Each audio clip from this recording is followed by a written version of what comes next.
Planet Coaster 2 is right around the corner.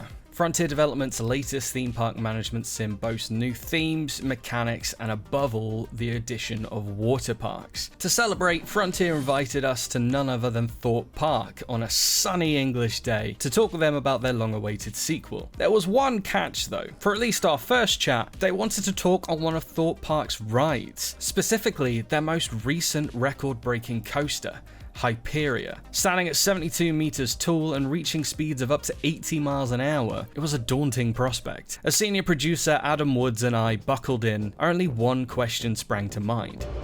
How much do you really like roller coasters?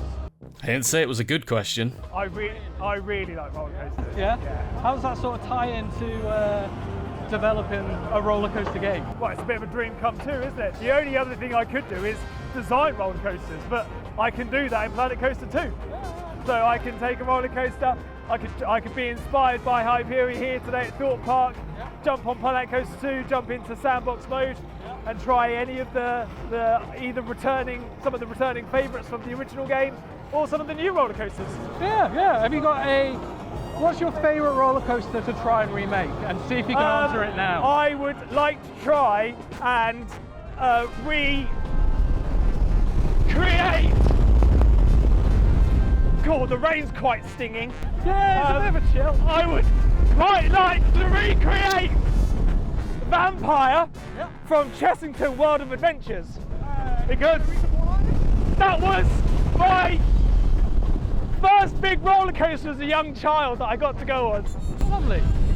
So it holds a special place in your heart. Cool. I tell you what, viewers, this rain at 80 miles an hour, it hurts. It's a slap in the face. Woo! That's a new one. I haven't done it in the rain yet. That stings, doesn't it? Yeah, right in the eyes. I'm sure that's a bit of exfoliant.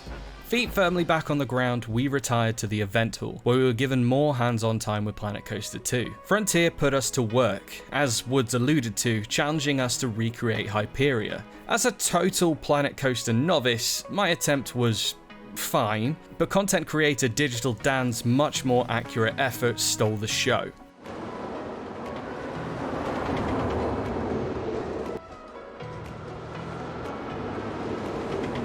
Finally, as the day came to a close, I sat down with creative director Rich Newbold to talk over the finer details. Rich, thank you very much for joining, and thank you very much for having us. It's been a great day. Obviously, we're here to talk about Planet Coaster 2, and probably the biggest new addition is the water parks. How challenging, if any, has it been balancing the sort of the pre-existing roller coaster mechanics with the new water parks system? With the water parks, we did have to consider how it impacts the way that people build their theme parks. We don't have parks that are just, the player doesn't have to build water parks, doesn't have to build just theme parks, you can build them together. So the consideration was how we adjust the economy to allow players to do that. If they wanted to just build a water park, making sure that we have infrastructure in place for your guests to buy their tickets, buy the inflatables, so you can still monetize the water parks and that experience that you're building. So the consideration on the water parks on the management side was how it fits in with the systems that we already had with the roller coaster and the rides and the shops that you already had. And on the creative side, it was how you're going to build these things. How are you going to build these big open bodies of water, basically. That was a system that we didn't have in the original Planet Coaster. It was coasters or flat rides. And we created a new system of building these, we call them volumes, of those kind of open areas for pools. And that's something we then fed into the path system as well. So we rebuilt the path system from the original one. It's now much easier and quicker to build. Long bits of paths, but you can also build those plazas. And the way that we tackled the creation of a swimming pool was something we then fed back into the path system as well, because we wanted both of those creative tools to feel very similar. And whether you're building a pool or a path, as they kind of look to you in the game, they're very similar in size. So that's how the consideration of adding water parks to the game was on the management side, but also on the creative side as well. Talking of the sort of the pre-existing systems and everything, what do you think is the most improved aspect that was already there in the first game? On the creative side was where we focused some effort on taking those amazing creative systems that we had in the original one. We saw those wonderful creations that people took the themes and the ability to create blueprints on their coasters and their parks, and saw how they were taking those scenery pieces and using them in ways that we hadn't envisioned them being used, and creating something that looked amazing visually. That's where we put a lot of effort in, and creating what new systems that can we add to that really allow people to be even more creative. So we have 5 new themes, but we've got also the ability for you to put those scenery pieces directly onto a flat ride and a roller coaster car as well, and it will move around with those as well. So those theming opportunities, those creative opportunities by taking these new scenery pieces and attaching them directly to a coaster car and watching it move around your track with those attached to it, or animating off it, or you've got your signs on it, was something we put a lot of effort on.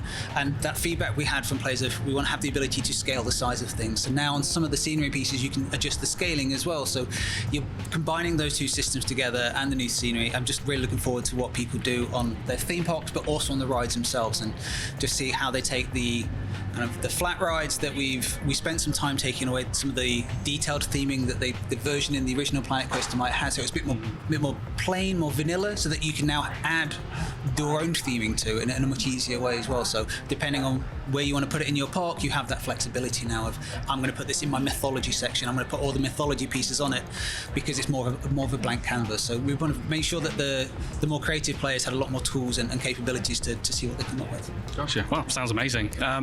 So it's obviously been quite a while since Planet Coaster 1, and you had a few titles in between there. You know, obviously you had Planet Zoo, and you had the Jurassic World Evolution games. Are there any lessons that you learned from developing those titles that you put into place with Planet Coaster 2? Yeah, with Planet Coaster 2, it's a multi-platform game, which the original Planet Coaster wasn't. That was PC to begin with, and then we released Planet Coaster console later on. Because this is a multi-platform game, we took some of the learnings we had from Jurassic World Evolution 2, which was a game I was game director on how we build systems, build feedback into players, and input systems that allow you to manage your parks if you're playing mouse and keyboard or on pad at the same time, launching at the same time, and also adding ways for people to share their creations, their blueprints cross-platform as well. And that was something that we built upon in the original Planet Coaster. It was the Steam Workshop, because it was all PC, but in this we have Frontier Workshop, which is a multi-platform sharing mechanism. So now if a player creates something that looks amazing on PC, the PlayStation 5 players can download that after the workshop and put it into their park as well. So bringing those learnings in how we build these games multi-platform at launch at the same time, and providing tools and methods for people to see the information, the different interface scales. So if you like your HUD to be kind of bigger because you're playing further away, like you would do on a couch experience, you might want it to be a bit larger, but having that ability to manually adjust it to be smaller if you're going to play on your desk. So there's a lot of systems, like infrastructure systems, we took a lot of learning from, but on the management side and the creative side, it's looking at ways people want to have access to the different buttons or the different shortcuts as well, and making sure they're accessible regardless if you're on a mouse and keyboard or a pad. So something like the radial menus, so the ability, which was something we took from building Planet Coaster console and Planet Zoo console at Frontier, and going, right, we're going to need this from day one for Planet Coaster 2, but it's also something, it's not just for pad. If you're playing on mouse and keyboard, there's a way to access that radio menu as well, which is also, and then like quick access. So that was some of the learnings we took.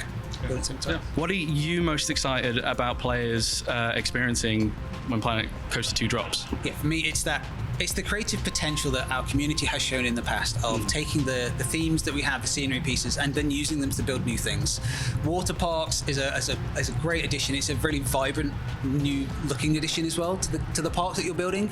So you've got these big open blue bodies of water that visually look great, having those amazing looking body flumes. So different types of flumes, raft flumes, inner tube flumes, but the way that they look is as a new type of visual. They have a distinctive look. They're very vibrant colours, the tubes, this transparency.